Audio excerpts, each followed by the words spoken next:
Hello and welcome back to the quarter-finals. My name is Interjection and this is game number 6 in a best of 7 between Garja and Challe for, of course, PK Clan. Tournament number 4. Game number 6 in a best of 7. This set certainly is starting to go on for quite a while, and I will remind you that a best of 7 is essentially the first person to 4 wins.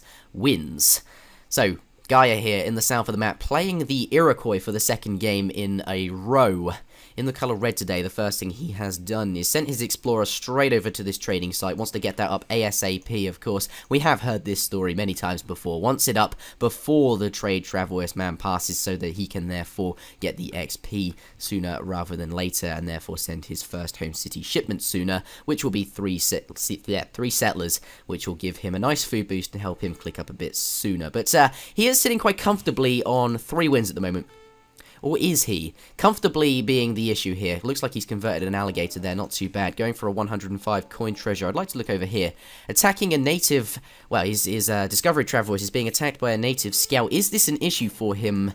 Not really. I mean, it's quite far away from home. He's been using it to do some scouting, of course. Found a herd here, found a treasure here, 110 wood, really not bad at all. And going to place it down here, and really it's going to go up so quickly. I mean, yes, it's going to be sieged down by that scout, perhaps not, but going up so quickly that it is not an issue at all. Even if that explorer was there to siege it down at all, it just would not be a problem. My only issue with the house placement over here, I mean, it's nice to do some scouting with the Traveler since you don't actually need the house straight away. We've heard that before as well, haven't we? So my only issue is that it is quite far away from his base and would be quite easy for his opponent to kill, and there'd be little Garja could do about it therefore. But looks like he went for 105 coin treasure, converted an alligator for it. Coin, not too bad, but at the same time, I mean, coin, any resource treasure is nice, but really, coin is not the most useful resource for Iroquois. None of their colonial military costs coin. In fact, there's really not a lot they can do with coin. In fact, if you might go for an early market, well, not really an early one, but certainly a market in transition, you could use that coin on hunting dogs. But honestly, aside from that, I don't see what he's going to use it for. But as I said, comfortably sitting on 3 wins. Or is he? Comfortably being what I'm contesting here. No matter of a doubt is he sitting on 3 wins. If he wins this game, he does go through to the next round. But he was in the same situation last game. In fact, Challe stopped him from going through, won that last game, and prevented Garja from winning the set. So will Challe be able to do that again? Find out by watching the rest of the video. Anyway, converted this alligator here. Not a bad find. It's always nice to convert Guardians where you can. Of course, it is similar to the crack shot in the sense that you want to use it the moment it recharges, each and every time it does recharge. But Iroquois, okay, I'm just going to have a little rant here. Going for 110 wood and obviously tanking some of the damage with the alligator, converting a new one, and very easily going to be able to get that treasure because he has an alligator on his team. What I just think that the nature friendship ability is just so strong. I mean, it's kind of like the crack shot in the sense that it removes a Guardian from play so that the treasure is easier to get. But you actually get the Guardian as well, whereas with the European one you only kill the Guardian. And yes, you don't get the kill XP, since of course you're not actually killing the Guardian, it is now on your team. But I do actually think, I do prefer that. Having the Guardian on your team just makes it so much easier to kill other treasure Guardians, and in that sense get the XP. And that doesn't even include the bounty that the treasure gives you, whereas, you know, that is still, it makes treasure collecting a little bit easier, whereas it with European civilization, not so. Yes, your opponent can crack shot the Guardian, but then if they do that, that is just so OP. I mean, I won't complain for too long, but really, if they're crack-shotting the Guardian that you've converted, your nature friendship ability is basically equal to you removing a Guardian from play to make it more easy for you to get a treasure, and it is equal to your opponent using up his ability, wasting it on your Guardian, and therefore not being able to remove a treasure Guardian from play to make it easier for him to get a treasure. They also start with line of sight to the trading posts, are all around the map. I just don't understand. I mean, fair enough, they're a native civilization, it makes sense, they have allies, they know people, you know, it's who you know, not what you know, and they know where people are on the map. But really, it's just unnecessary. They don't need that line of sight, and I'm kind of ranting here. But here we see Challe attacking this Travelers here with his native scout, going to slow it down. It's not really in any danger, similar to the Discovery Travelers here. It's not going to go down, but really it is being slowed down, and it means that it will get to where it wants to go slower, since, of course, when you attack a unit in hand combat, it does slow down here. But is he going to lose his scout? That French bonus here. Going to complain about the French here. Why do they need to start with a scout? Is it necessary? I guess that is kind of what makes the French and what makes them such a nice civilization, the fact that they do get a scout. Anyway, let's look into this game and stop complaining here. Challe only just hitting up, and Garja, first shipment here, 4 settlers, 5 settlers queued, getting a market during transition here and putting up the war hut. Perhaps it's not as far forward as he had hoped, since it was being slowed down from that native scout. But let's switch over to Challe. Here we see he's only just hit up 400 wood age up by the looks of it, adding down a stable and sending 3 hussars as his first home city shipment. This looks like a very similar build to the one that he did last game. I think a semi-fast fortress, as we discovered last time. 4 Kanya horsemen coming in. Of course, that first home city shipment going to bring down that settler there. It's going down. He does have the market upgrade. I did see those Kanyas come in to kill a settler, but I think Challe was very quick on the ball to get it in his town centre, but the one building the stable did not bring that back in time, losing a settler there.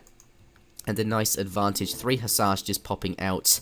And now getting steel traps in queue. And as I said, going to expect a semi-fast fortress from this player. It looks like he is doing the same build as last game. Perhaps we'll see some raids from these cavalry.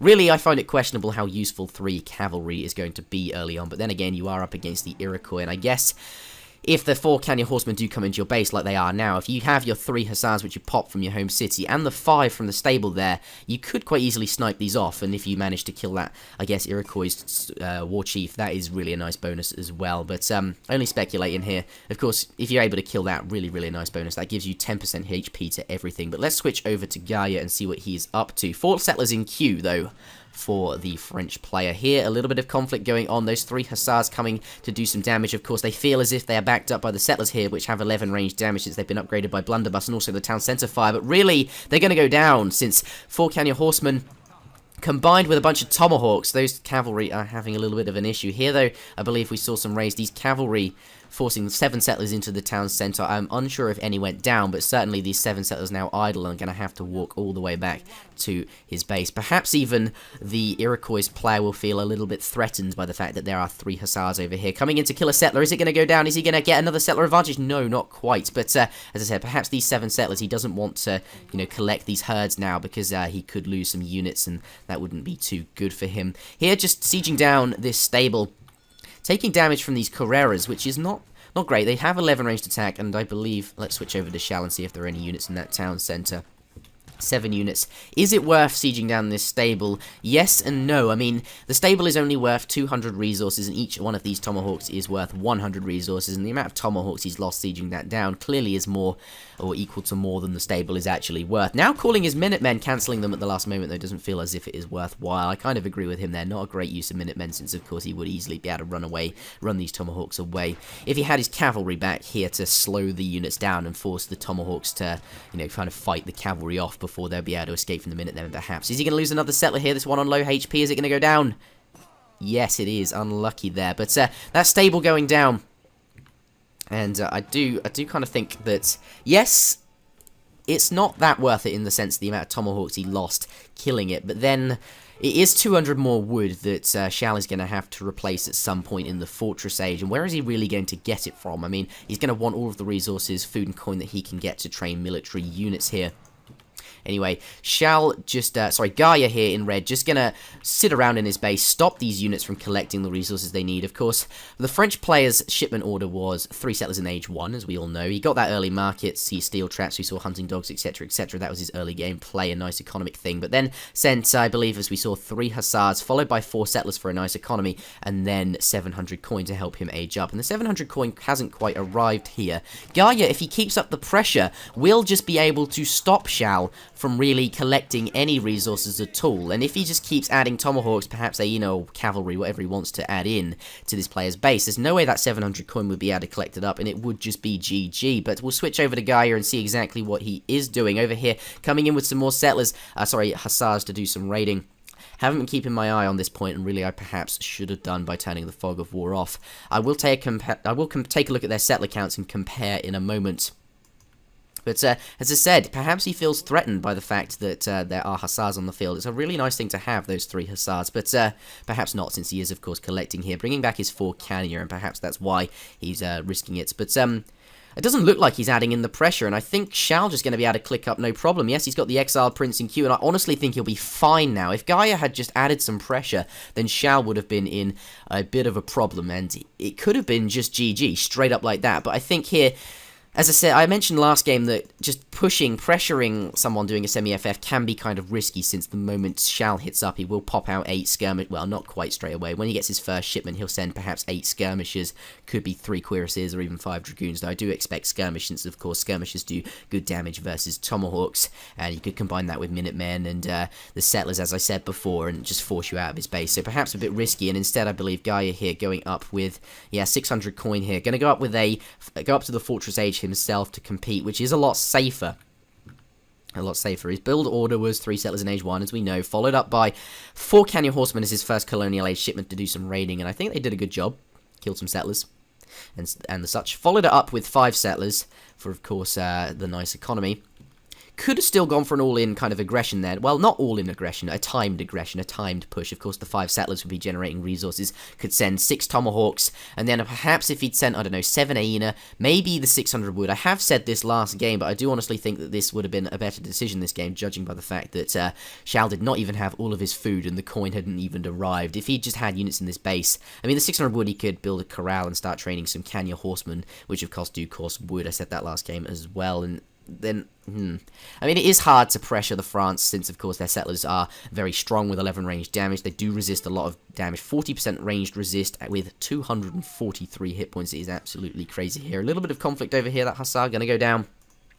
Anyway, not choosing to be aggressive here. The Iroquois build order was, in fact, 6 tomahawks to add in some aggression. We saw him here sitting on the stable, managed to kill the stable with that. Then 600 coin for, of course, the age up. He has now got his next shipment ready. Last game, we saw him send 4 settlers for, of course, a nice economy. But here, not doing that. Perhaps he wants the military unit shipment instead. I mean, last game, we saw him lose like 5 settlers. Is he going to lose 5 more settlers here? This is the 5 settlers shipment, I believe. He shipped it to the forward war hut here. Is it going to go down? There were 5 there collecting really close to his opponent's base, perhaps even in line of sight of this town center. The dragoons going into hand combat, all 5 going to go down. No resistance here, losing 5 more settlers. Absolutely outrageous, man. I mean, he said he was having a bad day and that his roommates or something were interrupting him. You can go look at the thread, but that is wow, how interrupted can you get? I don't mean any offense though. I mean, both these players far better than me by any stretch of imagination, but wow. Anyway, he sent 4 settlers last game, and but this time saves it, now sending 8 Forest Prowlers, and almost has his next shipment now that he's in Fortress Age. And I think last game, since he lost those 5 settlers early on, he thought to himself, right, I do have to kind of replace these with the 4 settler shipment, and that is perhaps why we don't see him sending 4 settlers today, though having lost 5 settlers like that, wow.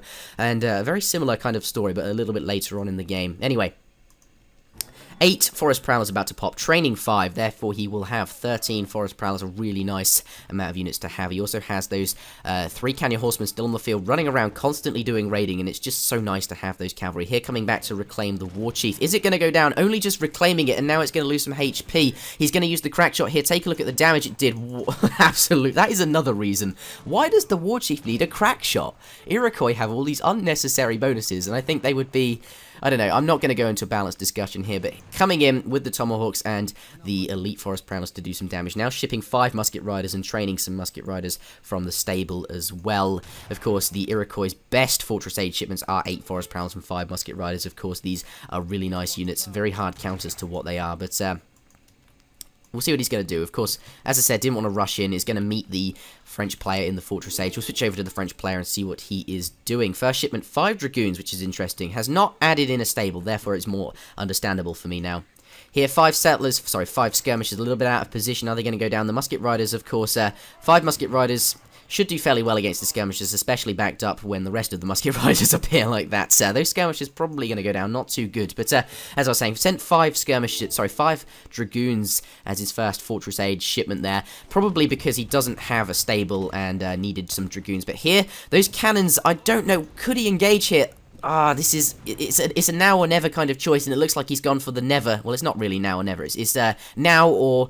It's either do it right now or don't do it at all. You can't be anywhere in between, because if you decide to, if you're pussyfooting around, do I attack the cannon, do I don't, you're going to take shots from it, and it's going to be dangerous. You either just go all in for it in the moment and take it, which I think he decided perhaps not to do there. He got a shot off, a volley off, I believe, with some of the skirmishes, took it down to 106 health, but he has a sizable amount of elite musket riders there. Perhaps could have gone in and sniped them off. We know how good musket riders are against artillery. They have a 2 times 2.5 multiplier versus them. But perhaps he felt, let's go check out what he has. But first of all, let's check out what Challe has. 8 skirmishers, 8 dragoons, and 2 falconets, switching over to Garja, who has now 12 musket riders and 13 forest prowlers, though I do not know what he actually had at the time. He also has 7 tomahawks. I think he could have engaged there. If he'd been able to snipe off those cannons, then really he'd be in such a good position. But here, Orange doesn't actually have that many skirmishers. If we switch over to him, has 8 skirmishers there, 4 more just been trained, or 4 more, they've got a few damage on them, perhaps they're coming back from somewhere, but didn't have that many skirmishers at the time, and of course those are the things which are primarily going to be defending the cannons. That does sound odd, since of course you usually use anti-cavalry to defend cannons with, but for Iroquois, the most potent unit for dealing with cannons is this musket rider here. I mean, can your horsemen just go down so easily to dragoons? Of course, they have a very strong counter.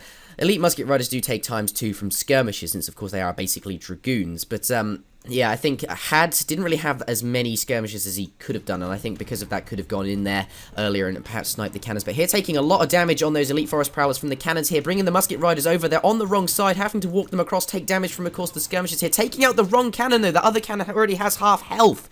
Targeting the one with full health, and really now not focusing the other one down. Perhaps if he'd focused down the weak one first, then he would have been able to, well, the entire time he was taking shots from skirmishers and dragoons. If he'd taken out the weak one first, perhaps he'd been able to take out the other one. And even in the situation that occurred just there, perhaps he would have been able to take out both. I think he could have done, but not doing so. And here, gonna have to face a cannon another time. Here taking shots. Here comes 5 cuirassiers, plus the 3 cuirassier shipment. Yes, it is 7 cuirassiers. Is absolutely crazy. It overwhelms your opponent. The moment they pop out, you have that momentary advantage, since, of course, 7 cuirassiers are so strong. They're gonna absolutely tear through these, of course, elite forest prowlers, and most people are gonna train forest prowlers and musket riders in similar quantities. But the moment those 5 and plus the 3 pop out, they have so much cavalry, and that moment your opponent probably just won't have enough cavalry to deal with them. They're taking out all of the elite forest prowlers, and in that moment just turning the game around. Only has a few, of course, musket riders left, and this really could be an issue for Garja.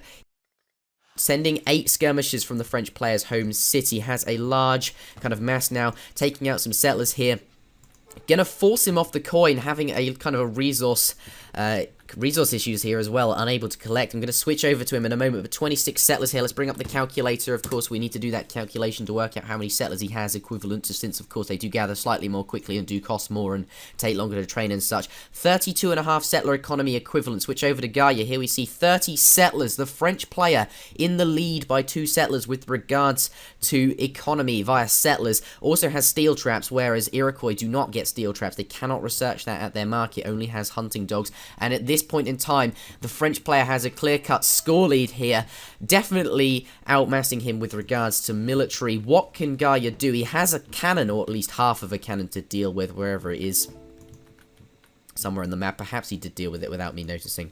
Either way, though, it's going to be difficult. 5 more cuirassiers being added in. Let's switch over the Challe, of course.